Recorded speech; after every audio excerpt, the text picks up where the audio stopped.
What's going on, everybody? Welcome back to the channel, and today we're going to be taking a look and going a little bit deeper into the Pathfinder tool. We're going to be looking at a few advanced techniques, so make sure to stick around to the end of the video to see all of them. Before we get started, please make sure you are subscribed to support the channel. A lot of the people that watch these videos are not actually subscribed, so please make sure you are. It really does help me out with the YouTube algorithm, and I appreciate it so much. Alright, so with something like this, we've actually got a lot of things that are happening here, even though this is a very simple graphic. But in order to achieve this, we have to do a lot of different things with the Pathfinder, and a lot of these elements are kind of interacting with each other, with the Pathfinder being involved at the same time. And as an added bonus, I will show you how to add in the distress texture in Photoshop when we're finished with this graphic. Alright, so the first thing I'm going to do is grab this layer, and we are going to drop this down to about 40%, and we're going to lock that layer so we don't accidentally pick up anything, move it around, drag it, and all that stuff. Okay, so the idea here is to recreate something that is very similar to this. We don't have to worry about making the exact same thing again, but there are several things that we need to be very careful about whenever we are working with elements that are going to be overlapping each other. So I will show you how to do all that here in just a minute as we go through all of this. So I'm going to type out 1984, and we are going to use Avant-Garde right here. Even though this is not the exact same font, you can actually see where this 4 is pointed at the top and this one is not, but that is totally fine. We are going to change this over to bold to make it a lot easier to work with, especially when we're overlapping. So what I'm going to do here is we've got all of our numbers typed out. We don't have the kerning and the layout exactly as we want to, but what I want to do here is I'm going to create outlines, and then we're going to ungroup everything so that way we can pick up these things individually. And whenever you're moving stuff like this, you want to make sure that you're holding down Shift as you're moving. Okay, so we're just going to kind of do something similar to this. It doesn't have to be exactly the same thing. One thing to keep in mind is that we are overlapping these things in a certain way, and you want to make sure that nothing gets interfered with each other once we go through and add in our stroke, and everything is kind of taken out with our overlapping with these elements. And so a way to do that is to temporarily switch the fill and the stroke, and you can just kind of get an idea of where these things are going to overlap and cut each other off. For example, we've got this solid color that is going to be inside of this 9 right here. We want to make sure that anywhere that this is overlapping, it doesn't interfere with this circle, because that could cause some headache. It could actually cause an area for a path to be broken, and then it just won't look as good. So we've got our 8 right here. It's nowhere near the counter of that 9, so we are in good shape here. And with the 8 and the 4, I'm not exactly thrilled with how this lined up, but it's fine. It's not the end of the world. All right, so now we are going to go ahead and switch these back to their fills, and I'm actually okay with that layout, because what we're going to do is we are going to go up here to Object, Transform, and Shear. And we're just going to give it a shear of about 10 degrees, and we're just going to call it done with that. Okay, like I said earlier, we are going to be using the Pathfinder tool, so all of these elements are going to be directly interlinked with each other using the Pathfinder tool. So what we want to do is we don't want to do all of these things separately. We want to lay down everything that's going to be laid down first and then use the Pathfinder. So I'm going to make this about the same size as the original graphic here. Doesn't have to be exact. We're not looking to exactly recreate this graphic. We are just looking at the techniques used in creating something like this. So I'm going to grab my rectangle tool, and we're just going to try to match the height as much as we possibly can. And then we'll duplicate this down here by holding down Option and Shift, or Alt and Shift if you're on Windows. I'm going to bring this up to about here, and then we'll do the same thing here. So that gives us our spacing, but of course we can expound on the shape here in just a minute. So we want to make sure that our smart guides are turned on for something like this. I should have said this earlier, but if your smart guides are not turned on, if you're not seeing those purple lines, go up here to View and make sure that smart guides is checked. It will really help you out with making sure that all of those elements are directly in line and aligned up with each other. All right, now I'm going to select this one, and we're just going to stretch this all the way across the bottom here, and we can adjust this to go up to that little part where that 4 is right there. And then we'll adjust this to go on the bottom part of the lowest part of this, ignoring how that 8 just kind of droops down below the baseline. All right, I'm going to temporarily switch the fill and the stroke on this so I can see where this is lined up, and then we'll do the same thing here. All right, the first thing we're going to do is grab all 3 of these, and we're going to go up here to Object, Transform, and Shear. And you want to make sure that your shear matches whatever your shear was for the numbers. So we're just gonna hit OK, because that was 10 degrees. Okay, so this 1 and this 9 are actually much closer together than our original graphic.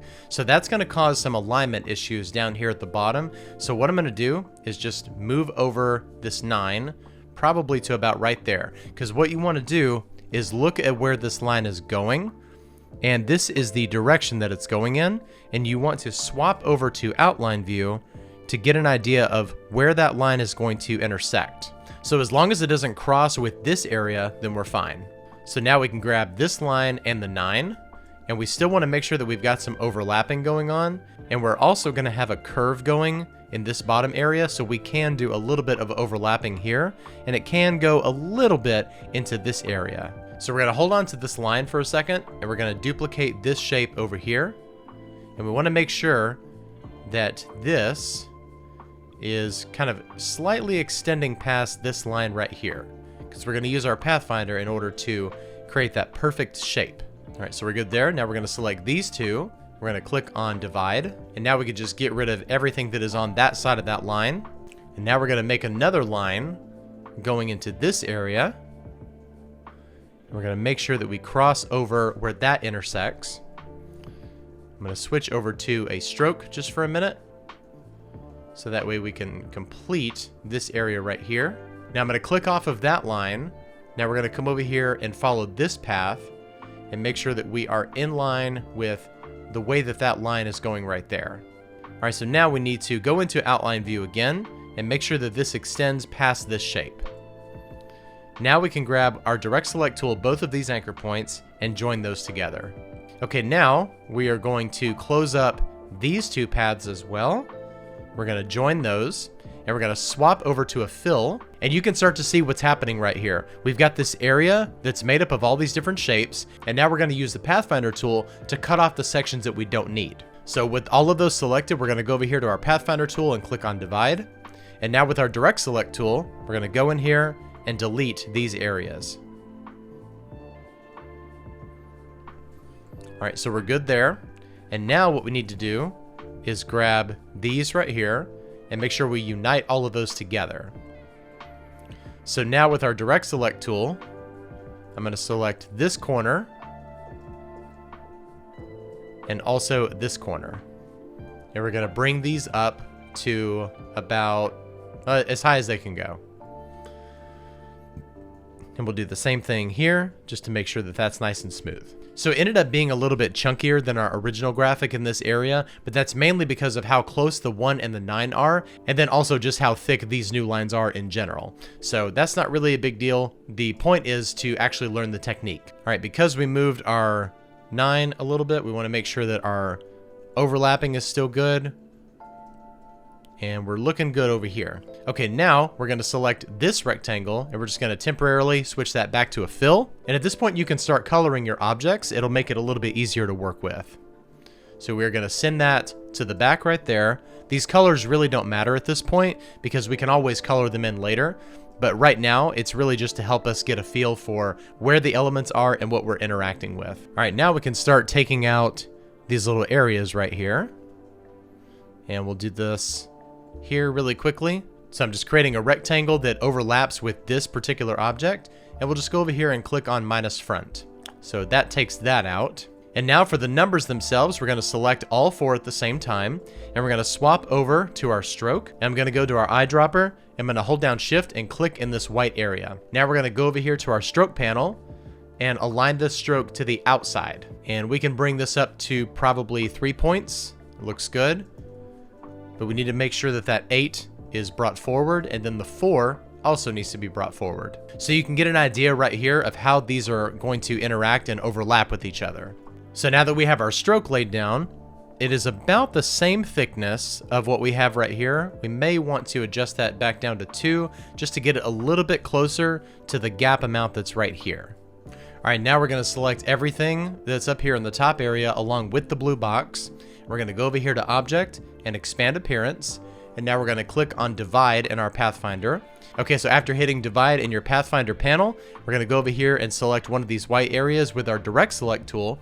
Go over here to Select, same, Fill Color, I'm gonna zoom out just to make sure this is right, and we're gonna hit delete. And so that's gonna leave behind the artwork that is actually gonna be going onto the t-shirt, poster, whatever it is that you're doing, and you'll be able to have whatever background color you want. And I'll show you exactly how that is achieved with doing something like this. Say that we wanna have a red shirt. Now we've got the blue that's part of that artwork along with all of the black type and everything, and we can put it on whatever color background we want, and none of that white is showing, and it's not going to interfere with our artwork. Okay, the last thing that we'll go in and color is going to be this little area where we've got this little counter filled in. And now I'm going to send this backward. And let's go ahead and move this off of here, and we'll start grabbing the colors that are actually on this shirt. So now we can grab that yellow and just color drop that red right there. And now for this blue area, because we have so many overlapping paths with it, we'll go ahead and use our magic wand tool and just click on the blue, and it selects all of those blue instances. So now we'll color drop this blue right over here. And now our direct select tool, we're going to pick up on this red. And then this area, we're going to pick up on this yellow. And since I am a Nashvilleian, we will add in Nashville. And I don't think we need Tennessee. Nashville will do just fine. And I'm not going to leave on auto kerning because my typography teacher would not like that at all. Okay, these fonts obviously don't match each other, but what we can do is create outlines, switch over to a stroke, and then go over here to Object, Path, and Offset Path, and we'll do -0.01, and just keep doing that until we see a little something that's kind of similar to that. Obviously we want to make sure that our joins are round, and let's try -0.03. Let's change that to 2 1/4 just to make it a little bit cleaner. All right, very 80s, very retro. Let's move this over here and just kind of size this up to about right there. And then we'll increase that stroke, maybe not to 2, but about to 1.5. That looks good.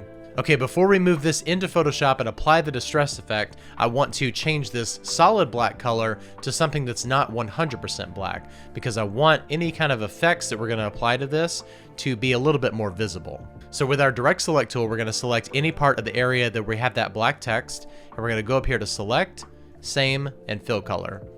And now we'll double click on this swatch and bring it up to about 15% black. All right, now we're going to delete this original artwork here. Let's select everything in this area and hit copy. And when you create a new document in Photoshop, it's going to have those size parameters already laid out for you. So I just go ahead and hit create. I'm going to paste this as a smart object. That's very important. Hit OK. And now we're going to go up here to image and image size. I'm going to change this to probably 8,000 pixels wide. So now we have our full size graphic in here. Okay, and I have this dust and scratches layer that we are going to use for our distress texture. So we're just going to click and drag this over into our artwork. And it's obviously a lot smaller, so we need to scale this up to about right there. And now you want to look at something like this and say, where do I want my artwork to show through? And obviously we want that to show through in our shadows because we've got a lot of the areas in here in the highlights, and we want those kind of knocked out. So what we're going to do is we're going to go up here to select and color range. And we're going to make sure that our selection is on shadows and hit OK. So now we've got our marching ants. Now we're going to switch over to our Vector Smart object and hit Command or Control J. And now we're going to hide our Vector Smart object and the grunge texture that's over this. And now you can see that grunge texture being applied. And then from this point, if you want to save something like this out, make sure you turn your background layer off. And we're going to save this as a PNG. So make sure that you're saving to wherever you're going to do it. It's going to be on the desktop. I'm going to click on Save a Copy and PNG, and we'll just type in 1984, and then I always save it at a large file size. And then here's a little preview of how it would look on a t-shirt. Well, everybody, thank you so much for watching this video. I hope I taught you something in Photoshop or Illustrator today. If I did, please make sure to let me know what it was down in the comments below. Thank you so much for watching. Please make sure to like, share, and subscribe to support the channel, and I'll see you next time. Bye-bye.